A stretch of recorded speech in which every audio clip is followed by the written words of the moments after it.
এক লোক পাহাড়ের চূড়ায় অনেক বছর ইবাদত করতেছিল।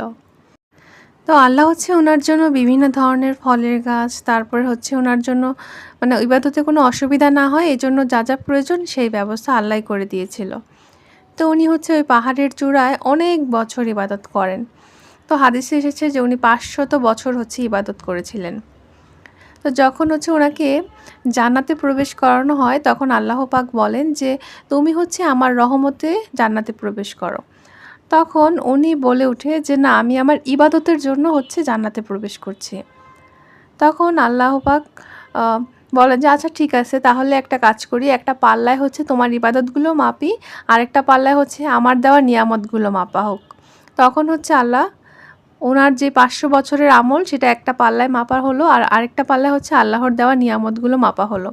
তখন দেখা গেল যে ওনার যে 500 বছরের ইবাদত সেটা মানে একটা চোখের পরিমাণ নিয়ামতের সমানও হয়নি। সুবহানাল্লাহ, মানে আল্লাহ বোঝাতে চাইছে যে তুমি আমার রহমতের জন্যই তুমি জান্নাতে প্রবেশ করছো। কিন্তু ওনার অহংকার ছিল যে না, আমি এত বছরে আপনার ইবাদত করছি, আমি আমার এই যে আমলগুলা করছি এই আমলের জন্য আমি আমার যোগ্যতায় জান্নাতে যাচ্ছি। তো এটা বলার জন্য আল্লাহ বলছে যে দেখো, এখন তোমার এটা কিছুই পূরণ হয় নাই, এখন তুমি জাহান্নামে যাও। তখন উনি বলল যে আল্লাহ পাক, তাহলে আপনি একটা কাজ করেন, আপনার রহমত দিয়ে আপনি আমাকে মাফ করে দেন। তখন আল্লাহ বলল যে আচ্ছা ঠিক আছে, তোমাকে আমি মাফ করে দিলাম। সুবহানাল্লাহ। তো এর থেকে আমরা বুঝতে পারি যে আমাদের ইচ্ছে আসলে সব কিছু হয় না, আল্লাহ চান, তার জন্যই আমরা সেই জিনিসটা পাই। এটা আল্লাহর রহমত। ধন্যবাদ সবাইকে।